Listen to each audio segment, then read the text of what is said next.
Okay, I'd like to call the Neighbors of Dunn County Standing Committee to order. And note, call the roll that Supervisor Witzel is here, and on Zoom, Supervisor Keeter and Supervisor Breslin are here. So we have a quorum. First thing up, approval of the minutes. Any questions or changes before we approve the minutes? I'll move to approve the minutes. I'll move to second. Thank you, Supervisors Keeter and Breslin.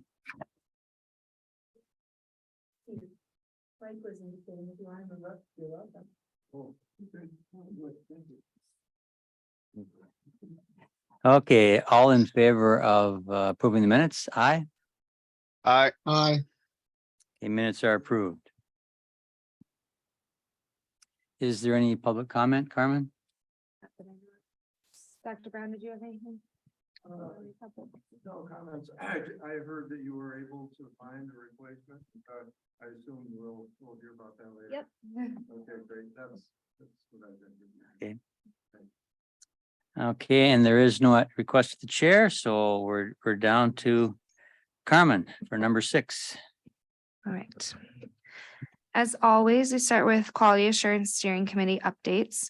So the only update that we have this month is that we will have a new pharmacist. They are through the same company, but our pharmacist, Pat Mulligan, has chosen to retire. So starting next month in April, we will have a different pharmacist attending our quality assurance steering committees. They advise us on our pharmaceutical practices, things like drug rates, as well as approvals for having drug amounts declined and things like that. So they are a consulting pharmacist that is provided through our contracted pharmacy. We will just have a new actual pharmacist himself starting soon. Besides that, our quality assurance steering committee this month, there was nothing out of the ordinary. We reviewed our reports for the committee on clinical care committee was the reports this month, and nothing out of the ordinary was brought up. Any questions for quality assurance? I see none. Okay. No. All right, we'll move on to employment activity report, and I will have Chris start that. Good morning. Well, Chris. Hello. Morning. So in your packet, you'll have the February 23 employment report. February is quite slow, which can be good and bad. I mean, we didn't have many people leaving, but we didn't have many people hired. So we had 2 direct hire interviews, both of them accepted. Kind of skews the numbers a little bit because they were both March 1st, I think, hire dates. So it was really the first of the month. It's always kind of weird when people start then, but the interview and the majority of the onboarding took place in February, but their direct hire date wasn't until March 1st. Didn't have anybody start at higher than a step 3. So I don't believe either of them were nurses that had started, and that's generally who asks for a little bit more money. Only had 1 resignation. And that was just a student CNA that had moved out of the area and just, didn't have the capability to come back and work, or they're in their final semester of their program and didn't, were too busy to come to work. So not a bad one. That's just, what happens. Sometimes you have the part-time staff. So then if we go down to open positions, those were tweaked just a little bit with the changes. Leave of absences decreased, I think, by 1 or 2 from last month. And the majority of them are student leaves, educational leaves type thing. If we go down to work comp lost hours, again, for February, we did not have any lost time injuries, which is always good. And then we go down to missed shifts due to COVID-19 type issues, calling in with like congestion or colds or whatever. They have to be COVID tested, be out till they get their results. So that was about 39 shifts, or roughly 350 hours, and that also includes agency staff. So any questions on the employment? Just a quick question. I was looking at the shifts missed. Last month it said 97 shifts for 200 hours or so. This is 39 shifts for 350. Was that just a misprint last time? Oh, I don't have my one for last time. But 97 shifts. We did have an uptick the previous month in COVID call-ins. There was quite a bit of illness going around at that time. We've had a pretty slow month recently with people calling in sick, so it's shifting to a smaller number. But last month it was 207 hours Yep. and it was 350 hours. Yep, off the cuff, how I think I can explain that one without digging into great details, I think. It was quite a few of the PM homemakers that had missed, and those are like 3-hour shifts. Oh, okay. It was, you know, it off the cuff, I believe, looking back, just, you know, right now, I believe it was a lot of the PM homemakers that were testing positive, and I don't know if there was a uptick in the schools or something of positives or something, but I believe it was a lot of the PM homemakers that worked the very short shifts. Okay, I'm just curious because it's so different. Yeah, it would look very different. Yes, I agree. Any other questions on Chris's employment activity report? I see none. This is also where I will add about the clinical mentor, director of nursing position, as that involves employment. It normally would have been another item on the agenda, but it was not finalized when the agenda went out. So it'll be part of the general employment report. So as Dr. Brown had mentioned, we did offer a position to the DON position to an individual who did accept. Her start date will be the mid-April timeframe. We're looking at April 10th, most likely. This individual, her name is Sarah. She has worked as a director of nursing before in 2 other facilities in our general area, and has some really great experience. We had her in for an interview with myself and a member of the HR team. And then she also came in to do a tour and kind of a little bit more of an informal second interview with our assistant clinical mentors so that they would have a chance to meet her, as well as she could have a little bit more insight into the nursing side of our operation, which she seemed to like, and the assistant clinical mentors liked her as well. So she was offered the position and did accept earlier this week, and will be starting soon. And then I plan on having her attend the April meeting, and if for some reason she can't make that, the May meeting. So any questions on that at all? Is there a last name too? Or is that waiting? Waiting just Okay. until she's here in person. Okay, okay. Yeah.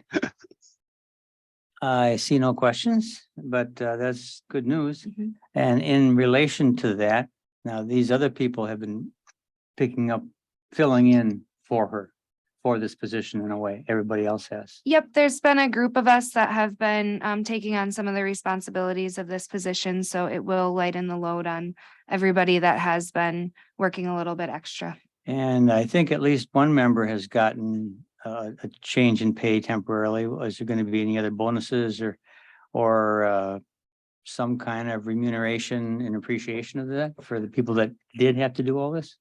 So we have changed how wages were calculated for those people. So we had 3 people that went from being salaried to hourly so that they'd be compensated for any extra time that they were spending to do extra duties. And then 1 individual was changed in the pay grid as well. Thank you.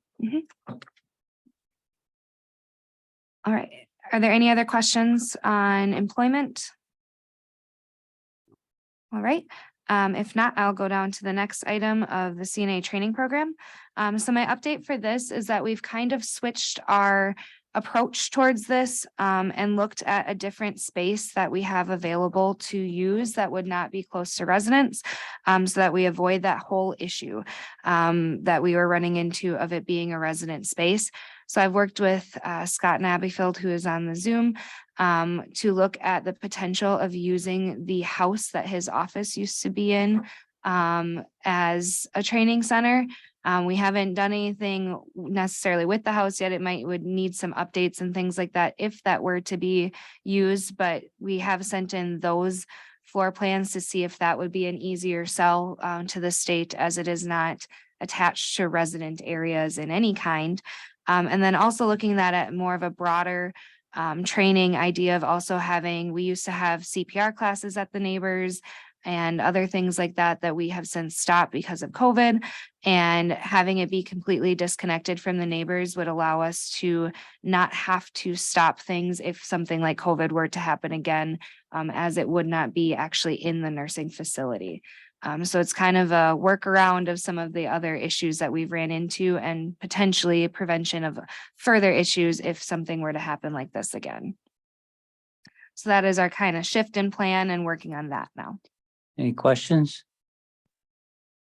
I noticed if that doesn't work, I know that the schools sometimes just get a trailer. Yeah. And they have used that for classrooms. So keep that in mind too. It's a good idea. All right, next is the resident referral report. So that should be in your packet. So for the number of residents in the facility at the beginning of the month, we had 96. We had 92 referrals that were sent to us this month. We did accept 2 referrals. We had 90 that we did not accept. The end of the month, we had 98 residents. We had 1 resident transfer and we had 1 resident that passed away. We kind of had a slower month this month, but it was okay. We have also started admitting a few more people in current. So this is looking back to February. So March has been a little bit faster of a month. We've had quite a few people discharge or pass away and then filling those beds. We still have not opened either Fireside or Arrowhead, but just filling the beds that are having people leave and then refilling them to keep at the current census. So our current census, I believe today was 98, unless we had any changes overnight that I hadn't seen this morning. Any questions on referrals? Yeah, Supervisor Witzel. So I'm understanding that most of the needs probably is filling the memory care beds, is that, or is it kind of just vary?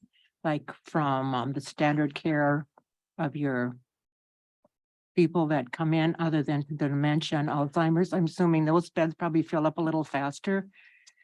They do fill up faster if we have people, they're typically the beds that we have people on waiting lists for. That someone that has dementia or any sort of Alzheimer's or disease that they would need a memory care household. Families might put people on the list prior to the need of nursing home care. And then when they need us, they call us, kind of thing. So we do have some needs for that. Currently our memory care households are not full, as people, when we've called through the waiting list of people that have asked, they haven't been ready for us yet. But we're really filling in some of our long-term care households that have people pass away. We fill with that household then. Okay, thanks. Anyone else? Oh, looks good. Thank you, Corley. All right, and next is the environment and facilities report, and we have Scott. Good morning, everyone. Hey, Scott. Morning. Things have been going very well. You guys have done a great job with the storms of moving snow, taking care of ice, keeping that all cleared up, and hopefully we're on the downside of that and getting it all melting away. They've had some issues with water temperatures. I think Brady's got a good handle on that taken care of. Issue with a mixing valve that has a thermostat in it and had to replace. Other than that, it's probably the normal things of just the maintaining the work orders, little things here and there, not major things. I've been working on the bus situation, looking at getting information as far as about a bus costs and being able to get that ordered. So working through that, sent over some floor plans to Alyssa and Carmen to get their opinion, and decided to change the lift from the front of the bus. Currently it's on the front side of the bus, and it would be easier to have it at the rear on the side. That way you're bringing the wheelchairs in and then pushing them into their spots and getting them strapped down. So it would work out pretty good.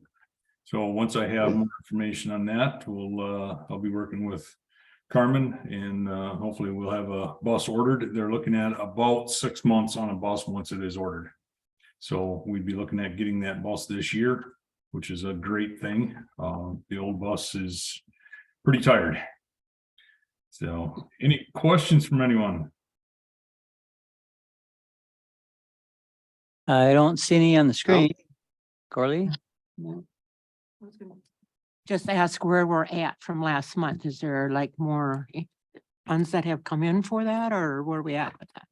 I don't have a number off the, oh, Jane does. Oh, Look that up this.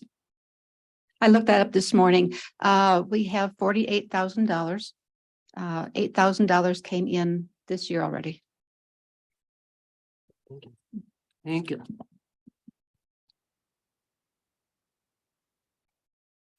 Is there any other questions for Scott? looks good, Scott. Thank you, everyone. So I will move on to F, Medicaid rate appeals.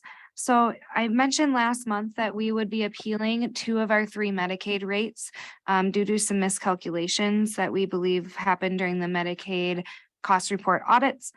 We did file an appeal through the state of Wisconsin, which requires a hearing. And we actually have our first meeting for this hearing on Monday of next week. It's not the actual hearing, but it's the pre-hearing conference call with the judge and the state's attorney, basically for us to say why we want a hearing, why we think that the rates are not accurate, and then it would be to set a hearing date if they deem that it is necessary to have a hearing. So Jane and I will be on that call, and then potentially someone from Leading Age as well. Are there any questions about the Medicaid appeal? Would it, what are we looking at? Like a 10% increases?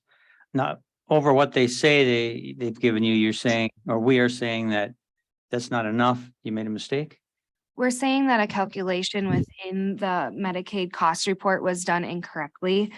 So we don't know necessarily what it will equate to if they say yes to our appeal, but it will recalculate our rate.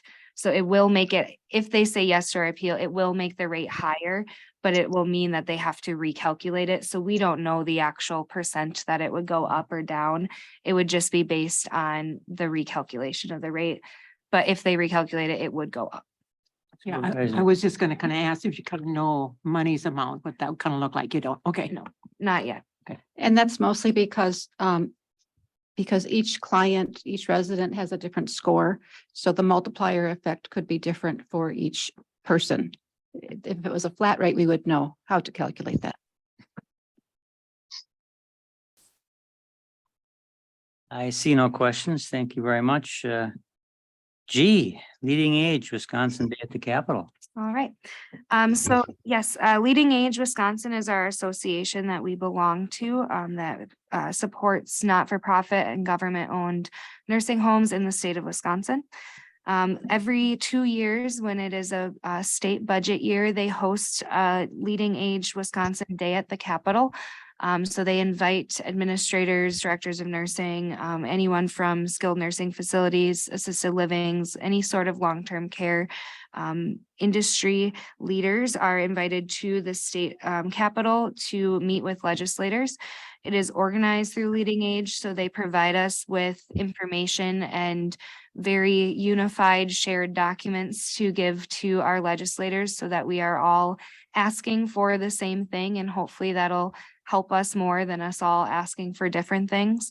It is really based on the governor's budget, which was already submitted, and then the legislators will go in and take their hack at it, and then they argue over it, and then it comes out with a budget at the end of the year, or at the end of the budget cycle, which is in the summer. This was our opportunity to talk to the legislators that have the next opportunity to work on the budget and say, this is what we think about the governor's budget, as well as what we would like them to add in their form of the budget.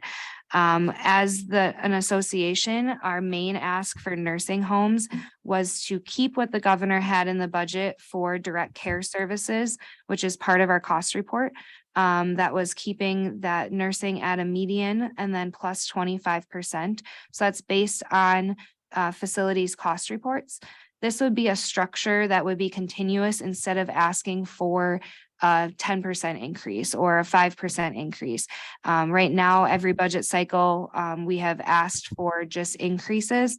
This would start an actual increase program or plan, basically, that with inflation and with increased costs, it would automatically go up instead of every time just saying, can we please have more money?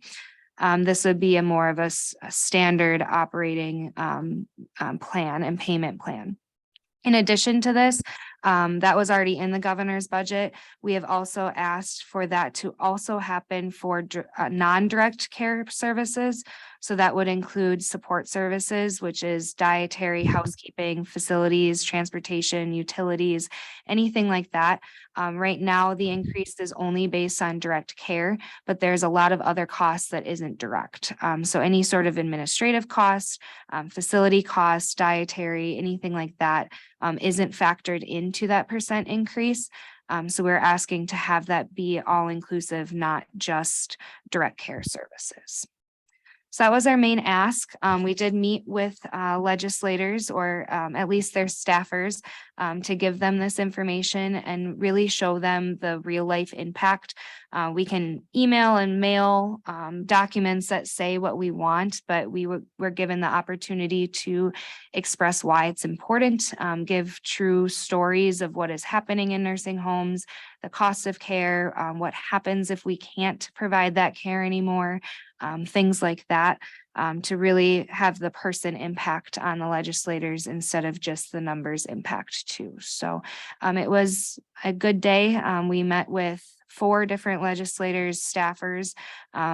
We were in a group that was grouped by region so that we weren't all going in independently. So it was myself and 5 other individuals from local long-term care organizations that met with our group. So it was a good day and hopefully we made some impact. Good. Any questions? I don't see any. All right, I'll move on to the COVID-19 update. So as you might have heard, and I don't remember necessarily if we talked about this last month, but the state of emergency for COVID-19 will be ending in the upcoming months. The one thing that I would like to point out is that that doesn't mean that our regulations end at this point. So I know that there might be questions about that and things. CMS nor the state of Wisconsin have issued any sort of guidance on if the state of emergency ending will affect nursing home care. If you can remember from a couple years ago when COVID started, we had obviously stricter rules than the general public. That has continued, and they haven't said anything on what may or may not change at when the state of emergency does end. All we know now is that it will end some of the coverages. It ends the Medicaid, not having to renew Medicaid. That will end. It also will end some of the testing coverages. That is set to end in June. So we're a little bit unaware at this point. We have asked what that means for us is testing is no longer going to be provided by the state of Wisconsin. Currently, if we have to test residents in an outbreak or staff in an outbreak, all of those supplies and the actual testing itself is covered through Wisconsin, through the state program, and that will be ending in June. So I'm unaware if that will change our requirements to test or anything like that, but that is something that we will have to navigate when that time comes.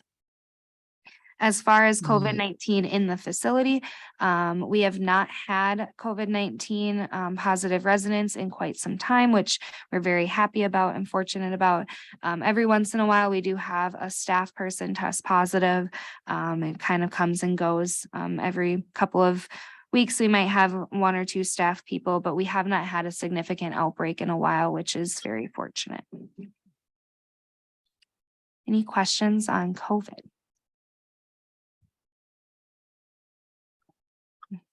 I do not see any on COVID. Do you want to add? Mm. flu? We have not had any flu still. Hmm. I guess that's it. I don't see any questions. Okay. That concludes my report then.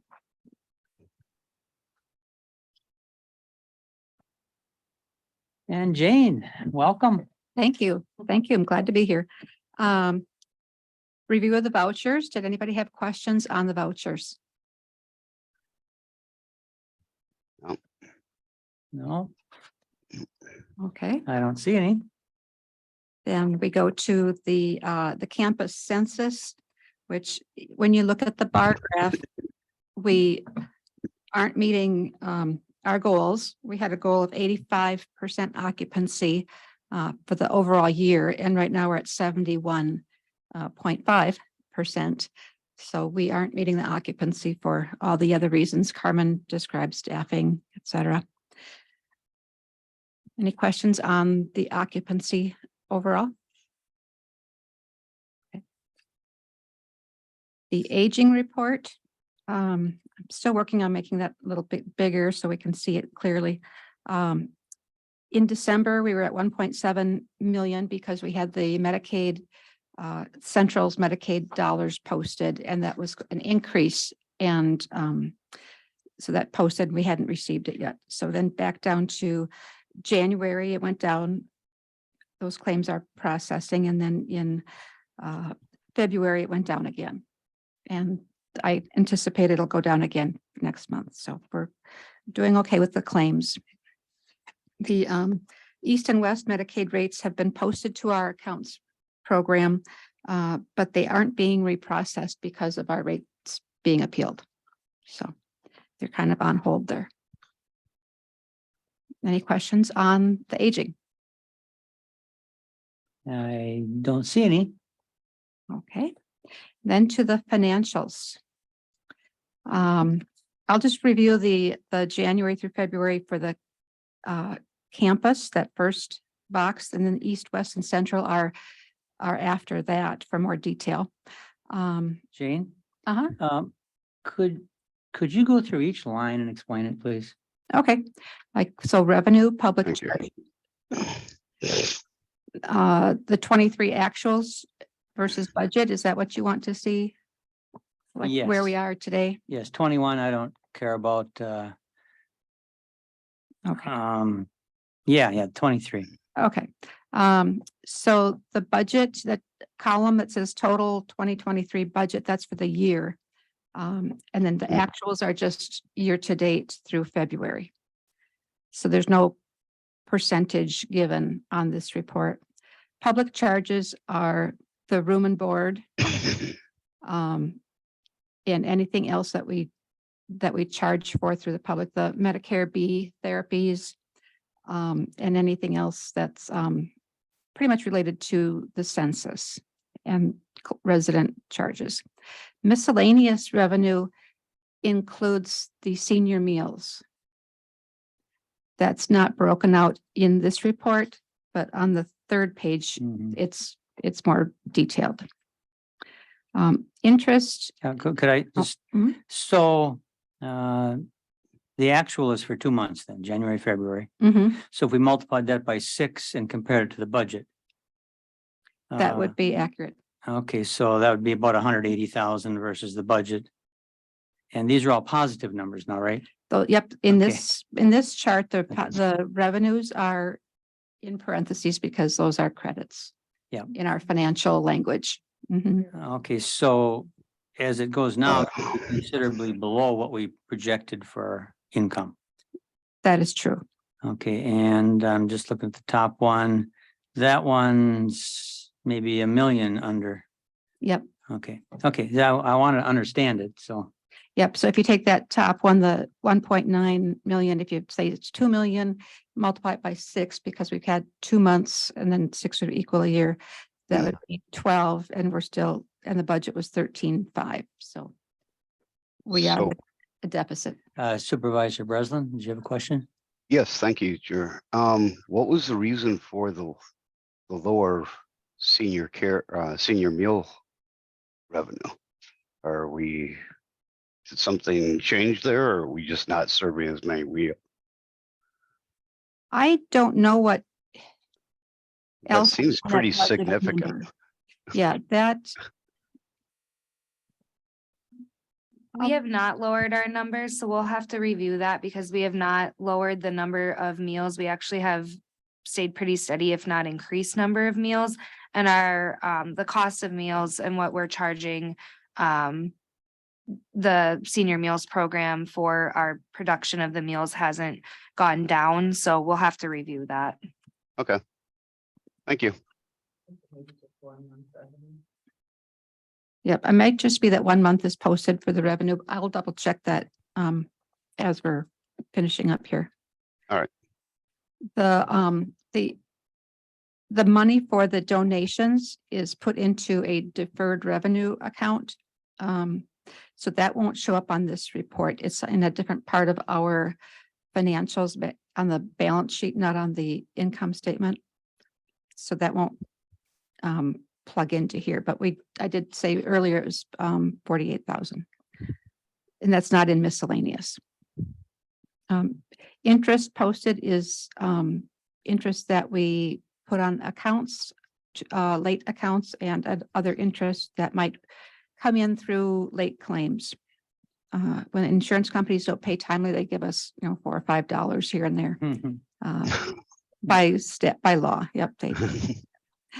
Interdepartmental is a little misleading. It's actually the dollars for the supplemental payment that I haven't posted yet, as we're not doing projections this month. I didn't put that in there. We are looking at not as much money, 30, oh gosh, what was it?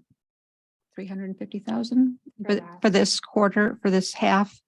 Yeah, it's much less. And then we don't know what we're expecting really for the other half of the year.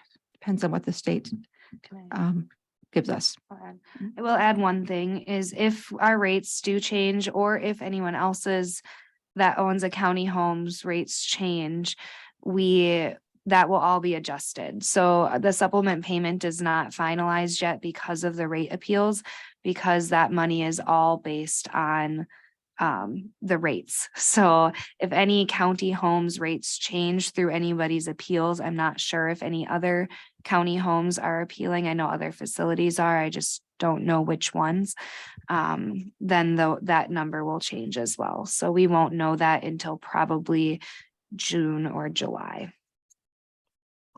And what I've put in there in the past is always an estimate. And it could be, haven't gotten the money, we won't get that till June. So next month I'll have the estimate in there as estimated revenue. And just to confirm, we get it twice a year. Okay, thank you. June, July, and then December. Donations, the $100 is most likely from a donation that was paid for activities department, which is separate from the bus account. So that would be for Alyssa to use. And then we go to salary and fringe. So any questions first on the revenue from anyone? No. Oh, thank you. Jane, go ahead. Okay, the salary and fringe, that is our staff, direct hired staff, nursing and the finance people and Scott's wage and everything else that gets thrown into salary and fringe. And that is up to date, the way that pulls. Well, through February. Yep. So it's a little bit less than we anticipated. Well, actually, it's more. If you multiply it, if it's 2 months, we have, it'll turn out to be less because we're using more agency staff. Sorry about that. Operating expenses are 680. That would be the food, supplies, repairs and maintenance go in that bucket. And that's 2 months? It should be close to 2 months. Okay. Some things aren't all in there. It's kind of a mismatch. Sometimes all the the bills come in and we can run them by the 15th, and not always. You always get some delay there. So if we multiplied it by 6, we'd get around 4.2 million. Mhm. Okay. The food costs continue to rise. They're up 8%, this year over last year, which was up and above the year before that. Depreciation is calculating, so we put it there just so you know what's in the total, and then below that we take it out. Capital improvement projects, we haven't spent anything on that this year. The bus is included in that $94,000. Capital. Mhm. Agency staff. 2 months worth is 841, 448. And that's the one I was wondering, is the budgeted one really for a year? Yes, it is. So in 2 months, we've almost spent for a year? That is true. I asked Chris, I said, did you like double up on some invoices? Making sure we didn't pay him twice. Yeah. And I view that there weren't any paid twice. They were all different amounts, and they seemed up to date. Carmen, did you want to comment on that? Yeah, I will add one thing on that is, so when we budget for the agency costs, we are budgeting for the added costs for having agency. So that's why our labor is down and then agency is higher for the total compared to actuals. So we're budgeting for the increased costs. In the past, we had budgeted say full staff, say 180 staff members, full staff budgeted, and then we also budgeted for agency on top of that as the full cost of agency. Well, agency is more expensive, but it isn't just adding on, it's filling a position. So say an agency person costs, just throw $50 out there, the internal staff costs $30, then the agency is only costing us $20 more. So, but these are pulling in the full encumbered of the agency because we don't have a way to break that out on the expenses. So it looks a little funny, but it is taking money also from the salary and fringe. So since salary and fringe is down, it evens out a little bit, but yes, it is high. Questions? Do Go ahead. Is it? do you see that continuing on through the rest of the year at the current rate? I don't know if I can say necessarily the current rate. We are making efforts to reduce that in many ways. So we're hoping that it does not, but I do not have any guarantees that it will go down. Okay. No, I'm a little confused as to which way you did it. You did it just with the extra, or you did it with their total? The budget is with the extra costs because they cost more. But then the actual is the total cost because we can't break that out from the invoices. But that's why our salary and Oh. fringe is down, if that makes sense. So the 841 is the total cost. Total cost of the agency person, The 947 is the budgeted extra cost. correct. And when we look at the detail in the next page, it will Yeah. combine Okay. those for us. Okay. Mhm. So it is still a lot. It just looks a little bit worse on that line item, but it is still a lot of agency cost. And a lot of our expenses are paid the first of the year, like insurance and some other big ticket once a year items. So this will even out when we do projections. Next month, we'll see how we project at the end of the year.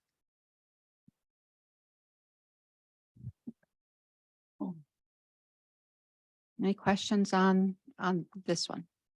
The grand total? The grand total, then without depreciation. So Oh. this is a deficit Oh. of 632, 863. But bear in mind, we have a lot of January expenses bundled in there. Okay. Supervisor Keeter, do you have a question?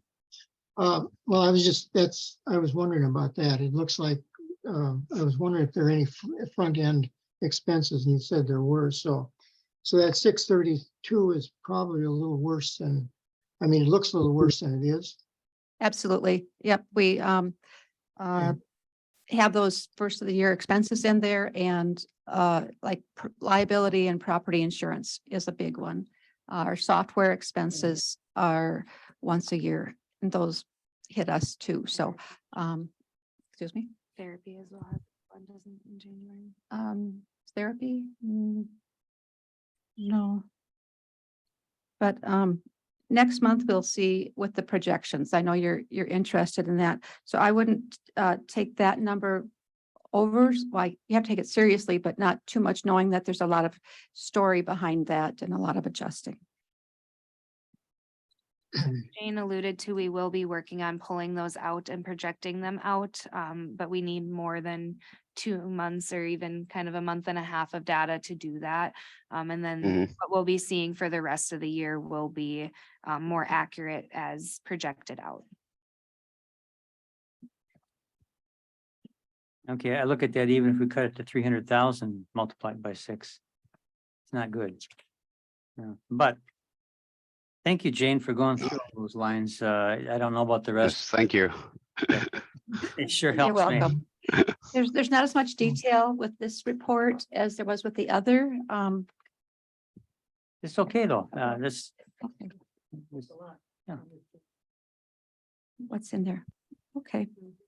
Now, if you'd like to go to the report that has the horizontal lines on it that details senior meals and staffing, it looks like this one.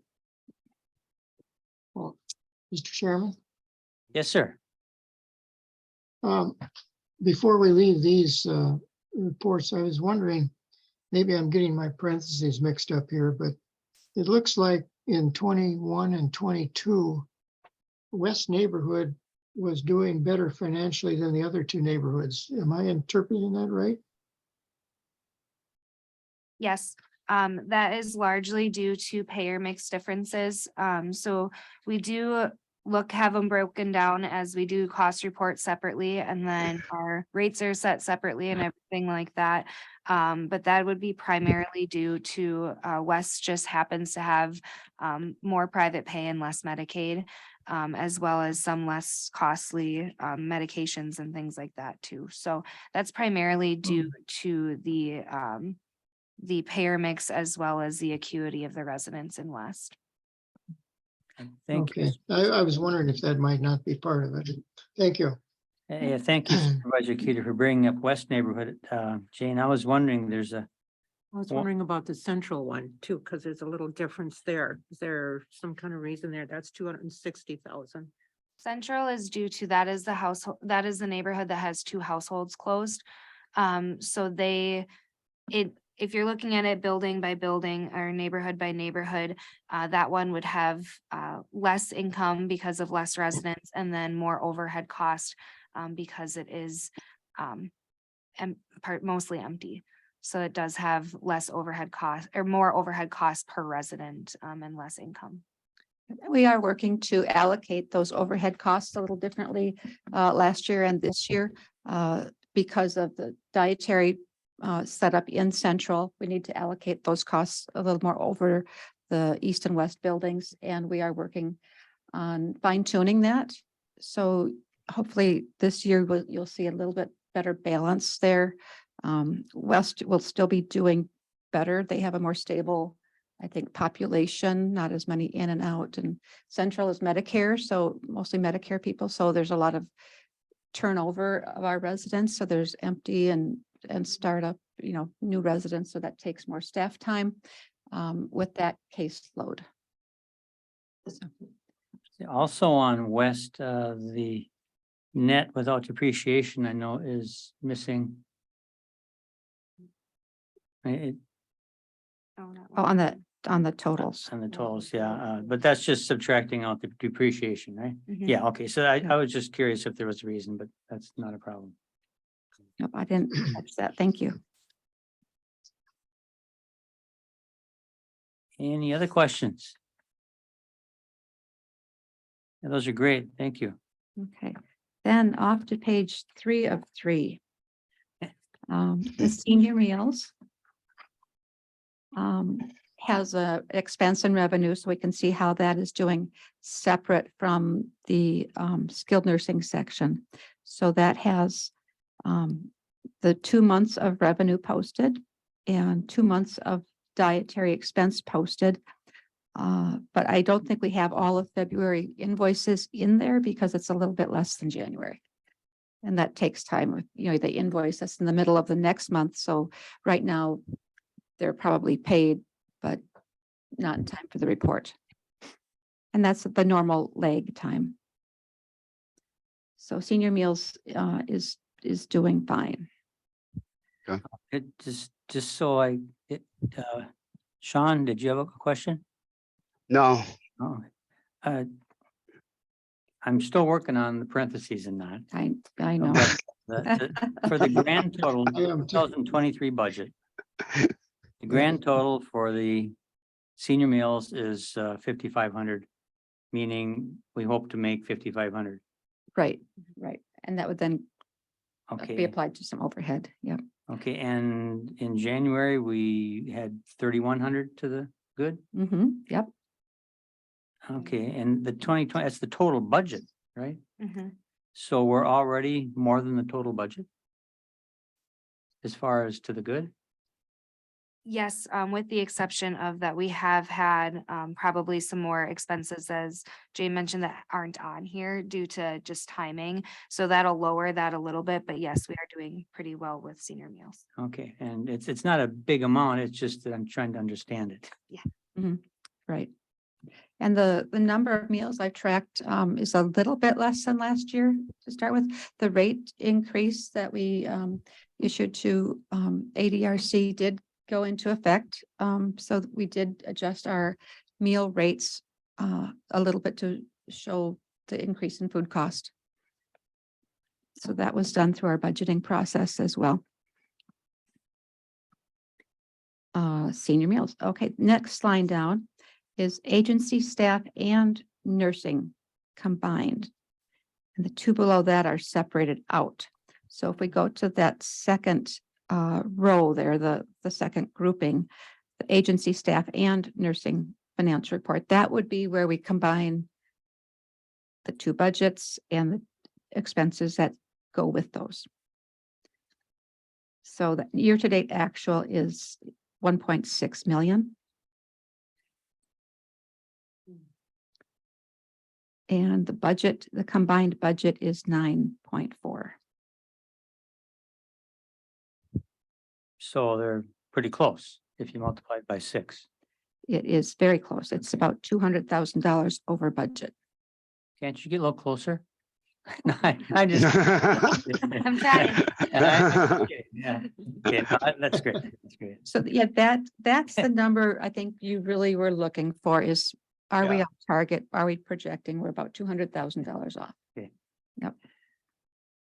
At this point, it's only the beginning of February. Yep. Or well, it's March right now, but this was February. I don't know if you want to go through the details of the next two groups because they're combined above. Please do it.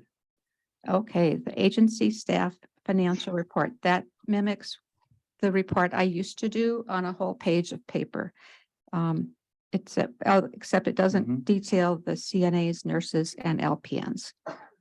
It groups those to East, West, and Central, and what their total cost is. So you can see in East, they use $346,000 of agency staff. In Central, which doesn't have as many residents, they have $127,000 of agency staff used. And in West, they use $367,000. I don't see that. I'm not looking in the right spot. It's kind of Oh, right in the middle, okay. right-hand side of the page. We could Oh, we okay. could break it down to CNA, LPNs, and nurses.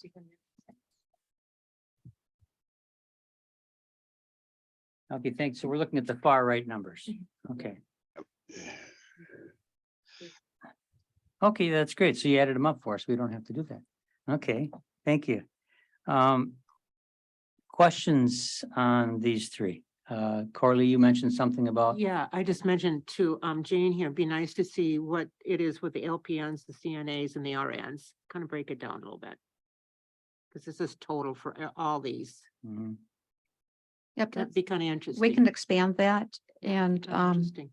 and just make that row, bigger, longer. That'd Mhm. be good. That's Thank not you. a problem. Thank you. and the agency staff now, is this the overage So or this the is, total cost of the agency staff? this is the total cost.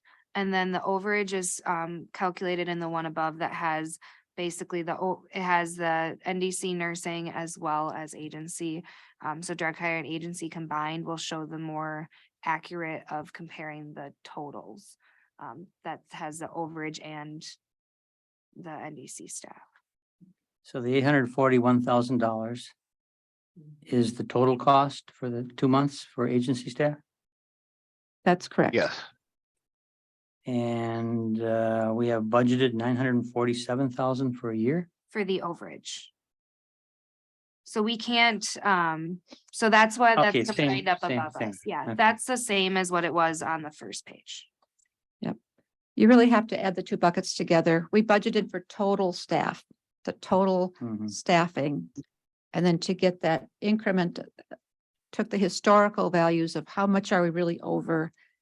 How much does agency staff usually cost us over and above our direct hires? If it was 100% direct hires, what's that increment? And that's the increment that you see there under agency staff budget.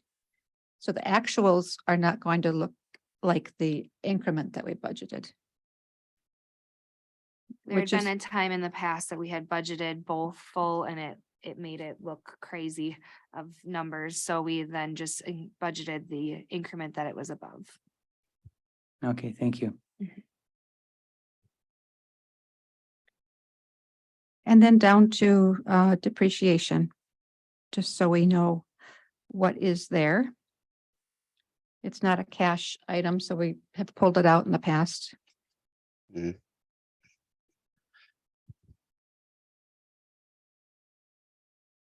Any questions? Anyone? Nope. That concludes the financial, Even go up by a whole bunch from 21 to 22 even. Even a large amount. the depreciation. So Supervisor Witzel, yeah, Sorry. Yeah, I've just noticed that from 21 to 22 even, it didn't go up that much in depreciation in the neighborhoods. Not a lot. You'd probably see it going down as the values go down and some things age out of depreciation, some equipment. Now that the facility is about 10 years old and the 10-year depreciation schedule will have written it all off at this point. So next year it may go down. We are adding equipment as things get replaced to that list and that depreciation will show up. But generally the depreciation has been pretty steady. See that. But it may go down as the equipment is fully depreciated. Okay, thank you. So any further questions of Jane or Carmen on the vouchers or financial reports? Then I would take a motion to accept them. Thank you Supervisor I Witzel. second. Supervisor Breslin seconds. Any other questions, discussion? Hearing none, all in favor? Aye. Aye. Okay, it passes. And gee, that kind of covers everything, I think. Do you have any announcements at all? Just that next meeting is April 27th at 9 a.m. And no other announcements or questions from anybody? Then we are adjourned. Thank you, everyone. All right, thank you.